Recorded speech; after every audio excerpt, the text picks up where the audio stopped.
So good afternoon. For me, it's a pleasure to be here today, especially after this amazing announcement. I am here today with Clara Machado, the winner of the contest on the impact of corruption on the economic empowerment of women. This is a contest organized by Alliance for Integrity, an initiative that promotes integrity in the economic system that I represent, and also the C20, the W20, and with the support of LATAM. When we started to think about this contest 1 year ago together with Susana Balbo, we were starting to talk with other partners and stakeholders, and they were looking at us like if we were crazy. Really, why you are working together, gender and anti-corruption. But we decided to be bold and do it anyway, because we see with the working that we are doing with women entrepreneurs in Indonesia and in Mexico, that women cannot success with these entrepreneurs because of corruption. So this motivates us to start this contest. Clara, I wanted to ask you what motivates you to start writing about this issue? Well, first of all, thank you very much. I am honored to be here. And what motivated me to participate and to write is something very personal. It's my life story. I come from a country that has been deeply destroyed by corruption, and I wanted to look into it and see also how it affects women, because not only am I a woman, I am a mother, and I am a woman with a desire and a dream to change the world. So that was my main motivation, and also that for 10 years I have been working on a project teaching teachers and parents to raise their children as critical thinkers. So that was mainly what propelled me to write about this and participate. Great. So Clara is from Venezuela and is now studying in the University Centro from Mexico. Correct. Could you share with us, please don't spoil the paper that you can download in our webpage, but could you share with us which are the main conclusions of this paper? Yes, well, basically what I learned from this experience is that there's still so much to be learned about corruption and gender. There's a definite correlation, but there's a huge lack of information. We need, first of all, to address the problem. We need to define what is corruption and to understand it. You would be amazed at how many doubts and confusion there is about corruption in all scales of society. And the same thing happens with gender. When I started writing and investigating, since I couldn't find information, I had to go out and interview people. And a lot of people looked at me as if I were crazy, because what is gender? Why are you asking about that? Isn't it obvious? And it really isn't. So I realized that we have a view of the world that is basically a male view of the world. And we have to create a female view of the world. We have to create our own identity. It's something that remains to be done. So my main conclusion from this paper is that, yes, we do need some policies that are practical and immediate to solve all the issues that we know women have, like childcare, like access to credit, like institutions, democratic institutions that are able to meet their needs. But we need something deeper to have a real transformation of society.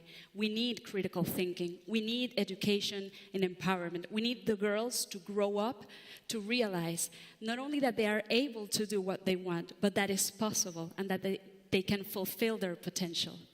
Yes, I think education is the key, no? What we still see with the women that we work in Indonesia, with these women entrepreneurs, is that they don't know how to face corruption, no? They don't know how to answer to corruption. So do you think this should start in the very beginning, this training on how to face corruption and how to being able to stand against corruption from childhood, or this should be made in the university? It has to start at the very beginning, because we have to, in order to have free societies, we need to have those values installed from the very beginning. We need to re-educate the entire society. We need to do it ourselves and to free ourselves through thinking and culture. But we definitely have to start with young girls so that they realize that they can fulfill their potential. I think the important thing in life is that you realize that perhaps the probability is maybe not very high, but you have to believe that it's possible. And that is something that is installed through education at the very beginning. So yes, definitely, there needs to be an effort to work with young girls.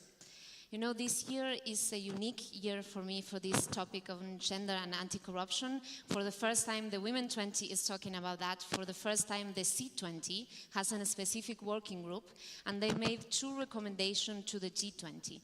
One recommendation was to recognize sexual favors as a type of corruption.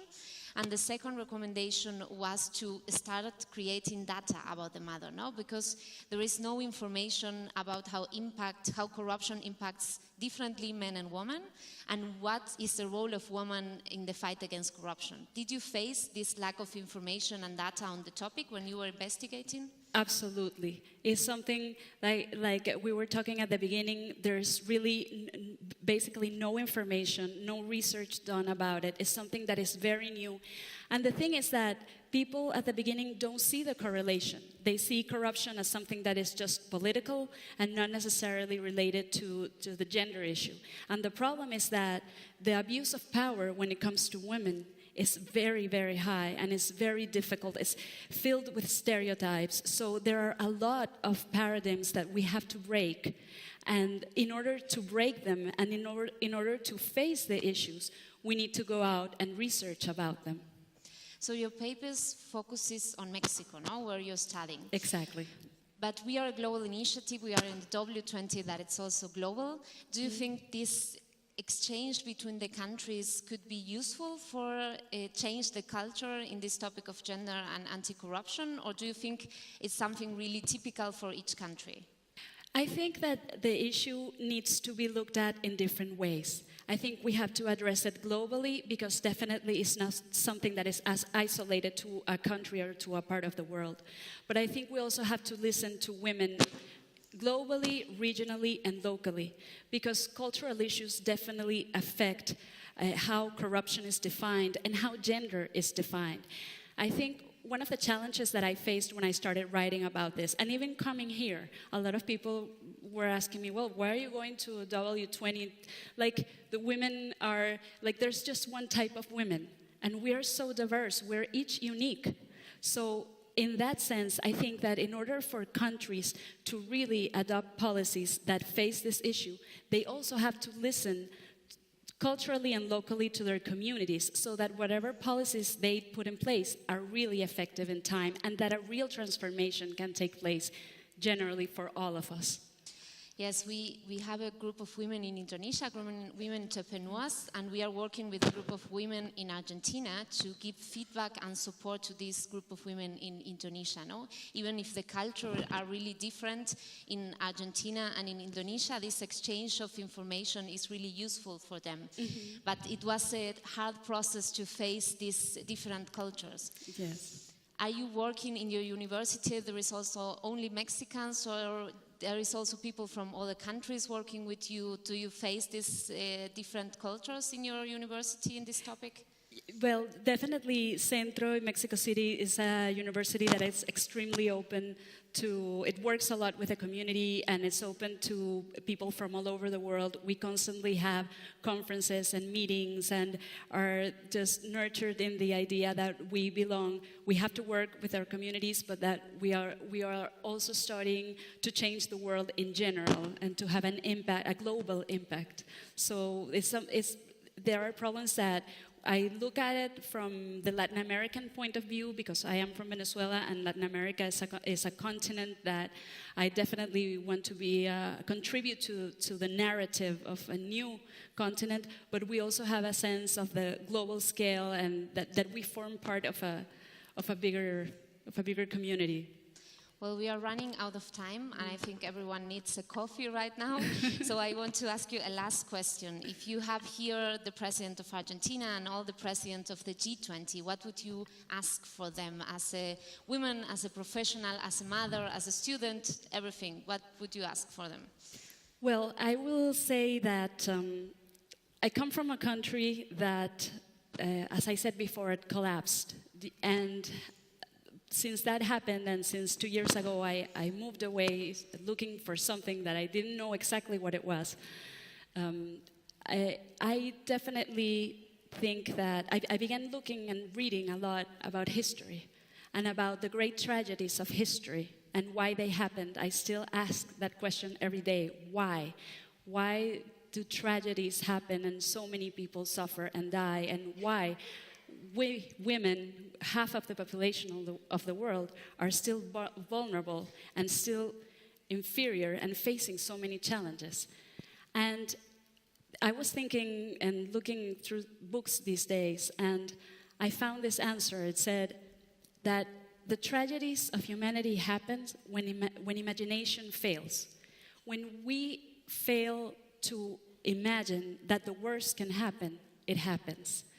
And so I think that we as a generation, them as leaders, us as civil societies, me as a mother, as a writer, as a woman, we have a responsibility to imagine the worst, but we also have the responsibility to imagine that we can transform the world. And if we cultivate imagination and critical thinking, I am sure we can put into practice all the wonderful things that we have talked about here today. Digital inclusion, the inclusion of women from rural areas, financial transformation. But we have to imagine it first, and we have to think about it. So what I would ask them would be to invest in policies that also take into account education and development of critical thinking and culture, because it's the only way we can be successful in changing as women and as society. Great, thank you very much. And thank you. And last but not least, I'm sorry, I am a millennial, so we have to make a selfie. So please say cheers. We're gonna ask you to.